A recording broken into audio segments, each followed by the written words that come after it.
paslangin ninyo ako? Bakit di nyo na lang ako isama sa inyo?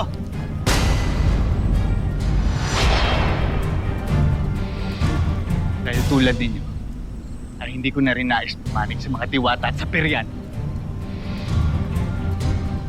Kunin nyo na lang ako at ipinapangako ko sa inyo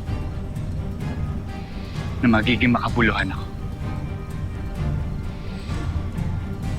Buti naman at madali kang kausap. Ngunit hindi ka namin maaaring isama ngayon.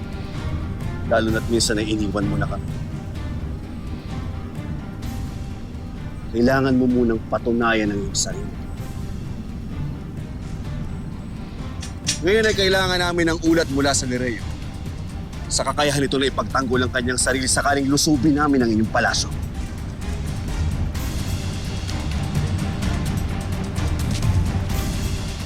Ano bang nais ninyong malaman? Abisala Esma sa iyong mga ulat. Malaking tulong ito sa amin. Babaan niyo na inyong mga sandata. Mapasneya. Bakit kayo narito? Huli ka nang dating. Ang makisig na dating masa ng mga diwata. Abisala Maeste. Sneya. Mabuti hindi ka na rin sinaktan. Kumunti ka na ako doon. Buti na lang at dumating ka. Ano ang mga sinabi nila? Bakit daw sila nandito? Wala silang sinabi. Bukod sa nagtangka silang nakawan ako. Pero hindi sila nagtagumpay dahil dumating ka. Abisala, Esma.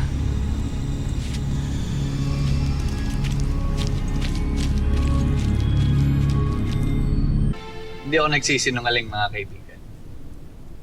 Nagkataon lang talagang nakatagpo ko si Asbal kanina. Kaya kung pinagbibintangan nyo, tigil na. Kung wala ka talagang pakialam sa kanila, titigilan na ang pagsisiyasan. Makakalis ka na, Rehab.